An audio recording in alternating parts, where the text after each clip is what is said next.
Hello friends, good morning to all of you. आज हम लोग का 5वां चैप्टर है, 5वां क्लास है how to ask profession of anybody.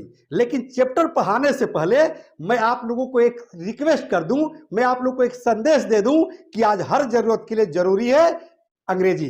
इसलिए एज ए राइटर मैं अवश्य कहना चाहूंगा कि काटे कटती नहीं राह लम्हे इंतजार की, काटे कटती नहीं राह लम्हे इंतजार की, कि रास्ते पर नजरें बिछाए बैठे हैं यार की।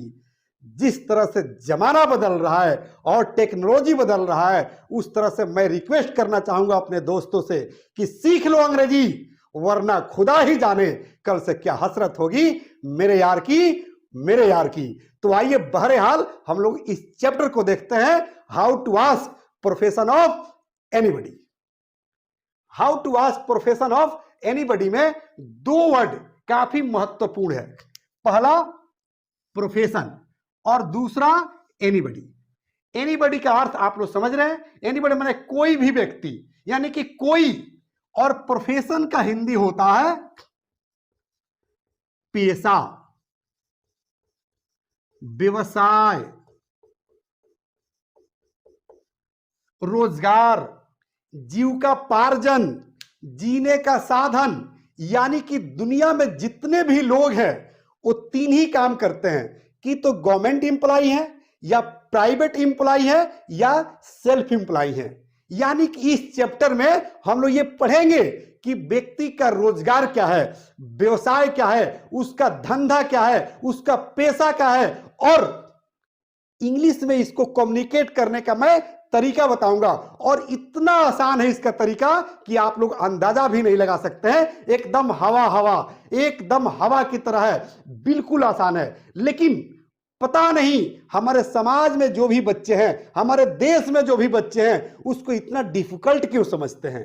क्योंकि एज ए राइटर मैं इंडिया के हर यूनिवर्सिटी में गया, हर कॉलेज में गया, हर स्कूल और कोचिंग में गया, और प्रत्येक बच्चा से मिला, प्रत्येक टीचर से मिला, और मैंने यही पाया कि सारे बच्चे कहते हैं कि सर इंग्लिश बोलना बहुत कठिन है, इंग्लिश बोलना बहुत डिफिकल्ट है।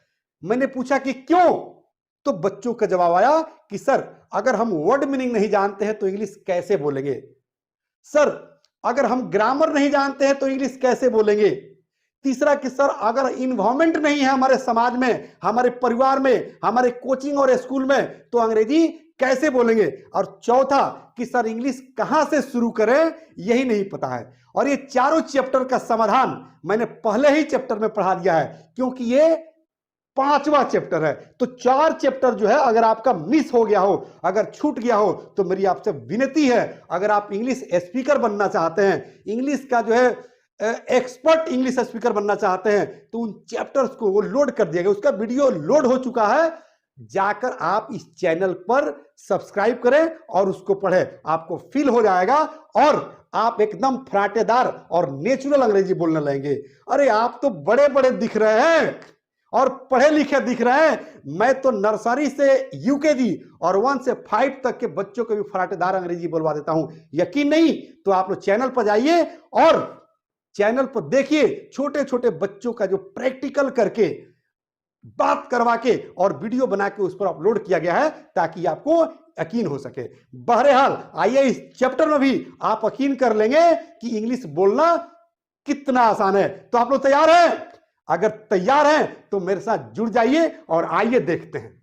बस आपको 2 क्वेश्चन याद रखना है, एक सामने वाले के लिए और एक सामने वाला नहीं है उसके लिए। यानी कि आप फर्स्ट पर्सन है और सेकंड पर्सन सामने वाला। सेकंड पर्सन का व्यवसाय जानने के लिए, पेशा जानने के लिए, रोजगार जानने के लिए आप एक क्वेश्चन याद कर लीजिए, और जो सामने या नहीं है, जो थर्ड पर्सन है, यानी कि फर्स्ट पर्सन, सेकंड पर्सन और थर्ड पर्सन, और थर्ड पर्सन के लिए एक क्वेश्चन जान लीजिए। आइए हम लोग देखते हैं सेकंड पर्सन के लिए एक क्वेश्चन, वो भी मास्टर क्वेश्चन। बस मात्र आपको एक क्वेश्चन याद कर लेना है। किसी भी व्यक्ति से जो सामने है उससे पूछिए कि what are you. What are you का हिंदी होता है आप क्या हैं, आप क्या करते हैं, आपका व्यवसाय क्या है, आपका रोजगार क्या है, आपका पेशा क्या है, आपका जीविकापार्जन क्या है, यानी कि आप सरकारी नौकरी में है, प्राइवेट नौकरी में है, या सेल्फ एम्प्लॉय है, समझ आ रही है, या आप स्टूडेंट है, यानी कि जो कुछ आप हैं, बस इसका आंसर देंगे एकदम स्मूथली। इस क्वेश्चन को पूछने के लिए और भी क्वेश्चन है, बहुत सारे क्वेश्चन है, जैसे व्हाट आर यू के बदले में कह सकते हैं कि what do you do for living, what is your profession, what is your vocation, what is your occupation, यानी कि अनेक तरीका है, लेकिन सबसे आसान यही है। तो क्यों ना हम आसान चीज से शुरू करें, बाद में धीरे धीरे जैसे जैसे वक्त बढ़ेगा आप सब सीख जाएंगे। अगर ये सेंटेंस सीख जाएंगे, बोलना शुरू कर देंगे, तो ऑटोमेटिक आपके अंदर क्यूरियोसिटी जाएगी और बड़ा बड़ा सेंटेंस भी आप लोग सीखते चले जाएंगे। तो आइए, व्हाट आर यू, बस इसका आंसर हम देंगे I am a dot dot, यानी कि आप कह सकते हैं कि आई एम अ टीचर या आई एम अ डॉक्टर। अगर आप स्टूडेंट हैं तो कहिए ना कि आई एम अ स्टूडेंट, यानी कि आई एम ए के बाद आप टीचर है तो टीचर बोलिए, डॉक्टर है तो डॉक्टर बोलिए, स्टूडेंट है तो स्टूडेंट बोलिए, बिजनेसमैन है तो बिजनेसमैन बोलिए, लीडर है तो लीडर बोलिए, यानी कि जो आपका व्यवसाय है, जो आपका पेशा है, बस यहां बोल दीजिए, यानी कि आंसर आपने दे दिया। एकदम इजी है। दूसरा क्वेश्चन आपको याद रखना है, what is your father. Father की जगह पर अगर आप मदर का व्यवसाय जानना चाहते हैं, पेशा जानना चाहते हैं, तो मदर लिखेंगे, यानी कि यहां दो ही चीज हो सकता है, एक मेल और नहीं तो फीमेल। समझ मारिए, यानी कि व्हाट इज योर फादर, तो फादर क्या है, मेल है, और व्हाट इज योर मदर, तो मदर क्या है, फीमेल है। यानी कि अगर मैं इसलिए बता रहा हूं कि आंसर देना आसान हो जाए, क्योंकि ए फॉर आंसर, अगर यहां फादर यानी कि मेल होंगे तो आप ही लिखेंगे, आप फीमेल अगर होगी तो यहां पर आप सी लिखेंगे। समझ मारिए ना, कोई दिक्कत क्या राकेश, कोई प्रॉब्लम? अगर नहीं प्रॉब्लम, संतोष आपको कोई प्रॉब्लम, उदय कोई प्रॉब्लम नहीं ना है, माही, अरे पीछे पीछे कौन है, अच्छा प्रियंका बोलो, आपको कोई दिक्कत? अगर नहीं दिक्कत तो अगर मेल होगा तो ही लगाएंगे और फीमेल होगी तो सी लगाएंगे। Is that clear? Thank you. अगर क्लियर है तो बोर्ड पर ध्यान दीजिए, कहेंगे इज ए डॉक्टर, यानी कि व्हाट इज योर फादर, तो ही इज ए डॉक्टर। और कोई कहता है कि व्हाट इज योर मदर, तो कहिए कि सी इज ए डॉक्टर। अगर आपकी मां अगर हाउस वाइफ है, कोई पूछता है कि what is your mother, she is a housewife. What is your uncle, he is an engineer. What is your wife, she is a housewife. What is your husband, he is a doctor, he is a teacher, he is an engineer, he is a leader, he is a politician, he is an actor. Suppose अगर कोई film industries का काफी popular actress हो, जैसे मान लीजिए कि किसी हीरोइन से कोई पूछता कि व्हाट इज योर हस्बैंड, तो बोलेगी कि ही इज अ एक्टर। समझ मारिए, यानी कि हो गया ना हवा हवा इंग्लिश, कितनी आसान है, आप अंदाजा भी नहीं लगा सकते हैं। अब आइए थोड़ा सा इसको और भी आसान कर सकते हैं, क्योंकि पूरी दुनिया में 6500 भाषाएं बोली जाती है, और भाषा के बारे में मैं आप लोग को एक इंफॉर्मेशन दे दूं, एक सूचना दे दूं कि बोलने की स्किल अलग होती है, यानी कि किसी भी भाषा के स्पीकिंग स्किल अलग और राइटिंग स्किल अलग होती है। राइटिंग स्किल डिफिकल्ट हो सकता है, लेकिन स्पीकिंग स्किल बिल्कुल आसान है, बिल्कुल इजी है, क्योंकि बोलने का तरीका अलग और लिखने का तरीका अलग होता है। क्योंकि आप लोग हिंदी में क्या बोलते हैं, आ गया, जा रही हो, फिर आ गई, फिर आ गई, ये सिर्फ बोला जाता है, लिखा नहीं जाता है। फिर आ गई, इसको अगर लिखना होगा तो बोलेंगे क्या तुम फिर आ गई, खाना खा लिए। इसको अगर लिखना होगा तो लिखेंगे क्या आप खाना खा लिए। तो क्या आप खाना खा लिए के बदले में क्या करें, खा लिए। जाओगे, तो जाओगे मतलब ये सिर्फ बोला जाता है, लिखा नहीं जाता है। Is it clear? समझ में रही है? यानी कि बोलने की भाषा अलग और लिखने की भाषा अलग होती है। आप खुद से भी मिला लीजिएगा। अगर आप पढ़े लिखे हैं, एजुकेटेड हैं, तो थोड़ा सा दिमाग लगाइए तो आपको दिखने लगेगा कि जो लिखा जाता है बोला नहीं जाता है और जो बोला जाता है वो लिखा नहीं जाता है। अगर ये समझ में आ गया तो इंग्लिश फराटेदार और नेचुरल बोलने से कोई रोक नहीं सकता है। आप आंधी और तूफान की तरह अंग्रेजी बोलना शुरू कर देंगे, ये मेरा दावा है और मेरा अपना विश्वास और एक्सपीरियंस है।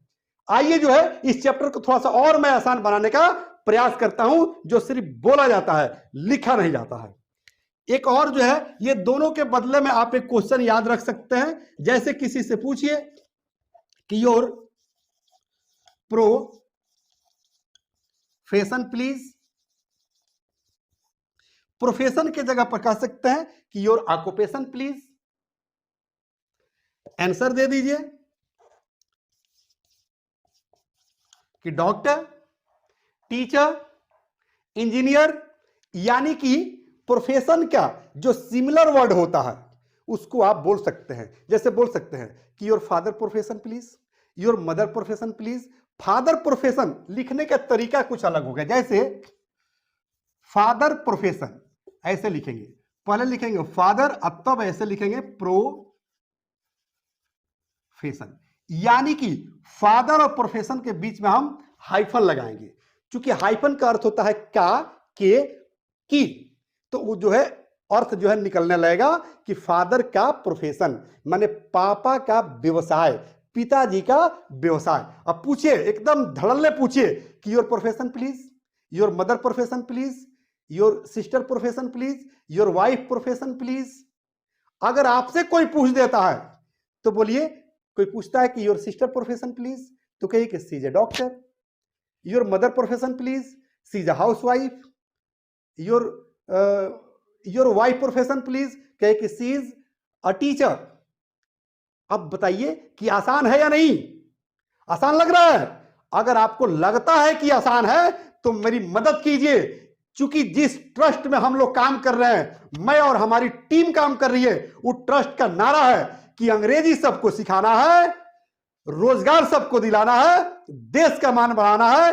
यही हमारा नारा है, बस यही हमारा नारा है। और अगर ये नारा इस तरह का हम लोग लगा रहे हैं, ट्रस्ट लगा रही है, तो सिर्फ हम ही लोग जो है भारत के सिटीजन नहीं है, भारत के नागरिक नहीं है, आप भी भारत के नागरिक हैं, आप भी भारत के सिटीजन है। इसलिए आपका भी ड्यूटी बनता है कि आप भी नारा लगाए और लड़कों को यह एहसास दिलाए, बच्चों को एहसास दिलाए, जो भी अंग्रेजी सीखना चाहता है उसको एहसास दिलाए कि इंग्लिश आसान ही नहीं बल्कि बहुत आसान है। और उतना आसान है जितना कि आपकी अपनी भाषा आसान नहीं है, उससे भी इंग्लिश आसान है। अगर बच्चों में अगर ये कॉन्फिडेंस क्रिएट हो गया, बच्चों को ये विश्वास हो गया, तो बच्चे चट्टान बन जाएंगे और आंधी तूफान की तरह नेचुरल और फराटेदार अंग्रेजी बोलना शुरू कर देंगे। और मुझसे लग रहा है कि मैं आप लोग को फायदा पहुंचा पा रहा हूं, बेनिफिट पहुंचा रहा हूं। तो रिक्वेस्ट है कि चैनल को अधिक से अधिक सब्सक्राइब कीजिए, अधिक से अधिक शेयर कीजिए, और दोस्त है तो आप उससे कह के सब्सक्राइब करवा दीजिए। अगर आपका दुश्मन है तो दूसरे से कहलवा के सब्सक्राइब करवा दीजिए, लेकिन सब्सक्राइब करवा दीजिए। यानी कि दोस्त अगर है तो कहकर सब्सक्राइब करवाइए, दुश्मन है तो दूसरे से कहलवा कर सब्सक्राइब करवाइए, लेकिन करवाइए। क्योंकि अगर इंग्लिश नहीं तो समझ लीजिए कि आने वाला समय में बहुत डिफिकल्ट हो जाएगा, बहुत कठिन हो जाएगा। जैसे खाने में काफी खाना स्वादिष्ट हो जाए और नमक भूल जाइए डालना, तो आपका खाना का सारा स्वाद खत्म हो जाता है। उसी तरह से अगर आप सारे सब्जेक्ट का मास्टर हैं, लेकिन अगर आप अंग्रेजी नहीं जानते हैं, तो समझ लीजिए कि आप कुछ नहीं जानते हैं। आप समझ लीजिएगा कि आप समंदर का जो है तैराक नहीं, समंदर के जो है में घूमने वाला नहीं, पूरी दुनिया में घूमने वाला नहीं, बल्कि एक कुएं में घूमने वाला मेढक की तरह जिंदगी बिताना शुरू कर देंगे। यहीं पर मैं लूंगा एक छोटा सा ब्रेक। जय हिंद,